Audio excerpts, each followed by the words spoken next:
Hello student, let us continue with our chapter.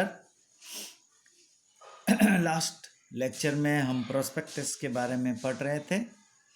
In this lecture we'll see the provisions of the Companies Act regarding issuance of the prospectus. Prospectus को issue करने के लिए Companies Act में क्या provisions रखा हुआ है. The following are the main provisions regarding the issuance of the prospectus. Unless all the provisions pertaining to the registration of the prospectus are compiled with, the registrar of companies will not make registration of the prospectus. जब तक इसकी सारी formalities पूरी नहीं होगी तब तक registrar of companies prospectus का रजिस्ट्रेशन नहीं करेगी.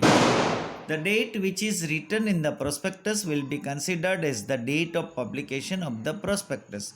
जो prospectus में डेट लिखी गई है वही पब्लिकेशन का डेट माना जाएगा. No person shall be allowed to publish prospectus on behalf of the company before presenting it to the registrar of companies. कोई भी पर्सन जो है वो प्रोस्पेक्टस को कंपनी के बिहाफ में पब्लिश नहीं कर सकता जब तक वो रजिस्ट्रार ऑफ कंपनीज में प्रेजेंट नहीं करेगा.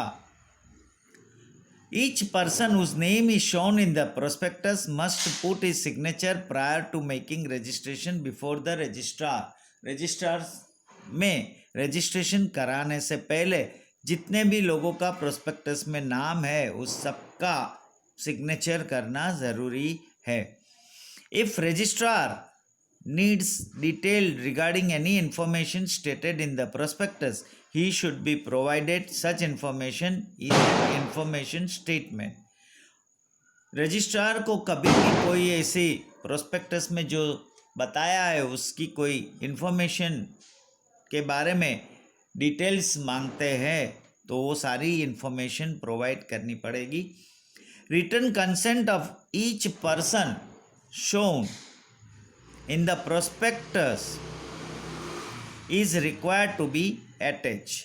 जो भी prospectus में नाम जिसका भी उसमें मेंशन किया है उसका रिटन कंसेंट उसके साथ अटैच करना ज़रूरी है.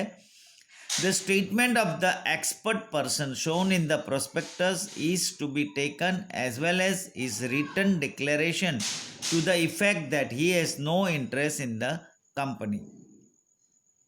प्रोस्पेक्टस में ऐसा एक्सपर्ट पर्सन से स्टेटमेंट होना ज़रूरी है जिसमें रिटन डिक्लेरेशन में मेंशन करना है कि कंपनी में उसको कोई his written declaration to the effect that he has no interest in the company में उसको कोई इंटरेस्ट नहीं है.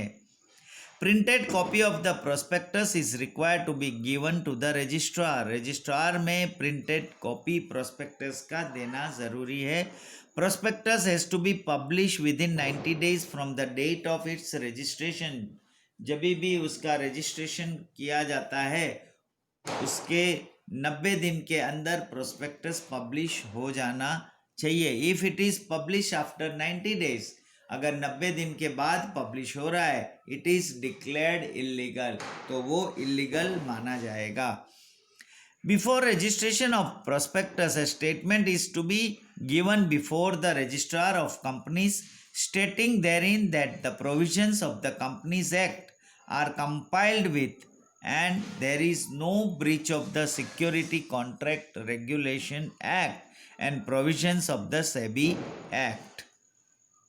रजिस्ट्रार ऑफ कंपनीज में रजिस्ट्रेशन करने से पहले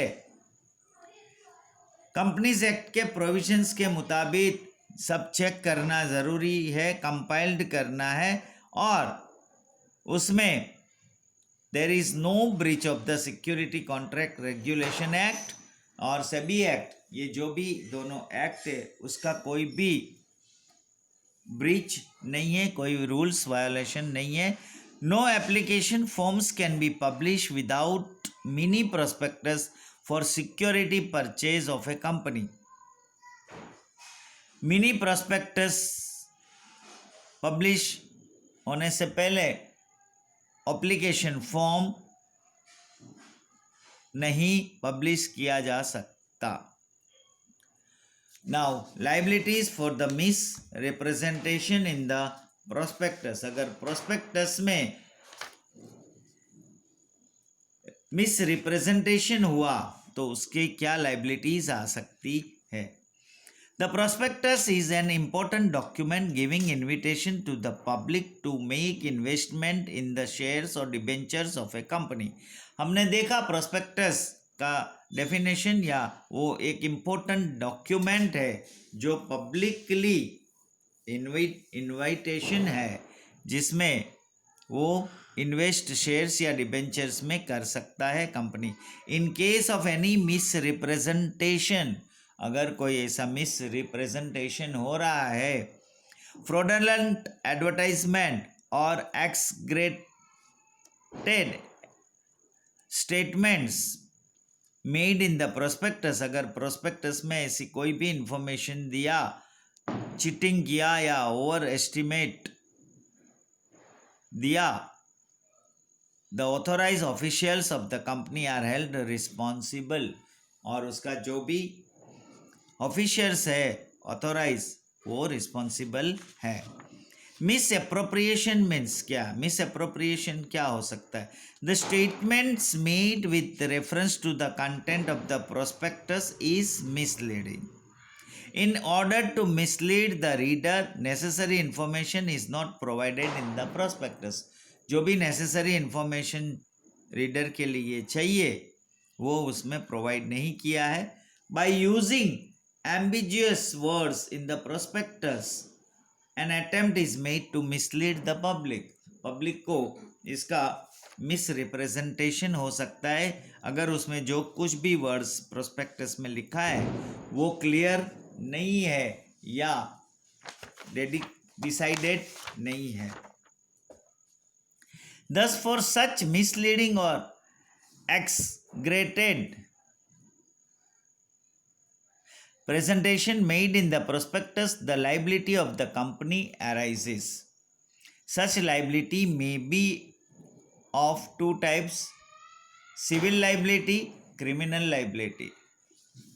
Now, civil liability: if any person who has invested in a company relying upon the published prospectus of a company sustains loss, he may initiate civil proceedings against the company for getting compensation for his loss, and the company is liable to give him damages compensation for loss. This is called civil liability. Civil liability का meaning क्या है? जो भी person ने company में invest किया है जो प्रोस्पेक्टस में लिखा है उसके हिसाब से, और अगर उसको कुछ लॉस हुआ है, he may initiate civil proceedings against the company. Company में वो जो लॉस हुआ है उसके लिए सिविल प्रोसीडिंग्स कर सकता है, और company is liable to give him the damages, और कंपनी को उसका डैमेज देना भी ज़रूरी है. जो भी लॉस हो रहा है उसका कॉम्पेंसेशन करना ज़रूरी है. This is called civil liabilities. Thus, due to misrepresentation made in the prospectus, if anyone sustains financial loss, the following person are liable to compensate the same. The person who were directors of the company at the time when prospectus was published. जब भी prospectus publish हुआ है तब जो लोग company के directors थे उसके बाद वो पर्सन रिस्पॉन्सिबल है. The directors who have consented to put their names in the prospectus. The promoters of the company, company के जो प्रमोटर्स हैं. The officer authorise by the company to publish the prospectus. Person whose name is mention for giving opinion as an expert in the prospectus. Now criminal liabilities.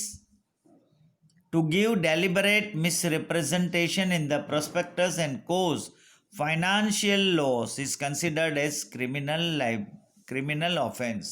Criminal एक गुनाह हो जाता है अगर वो deliberately misrepresentation किया है.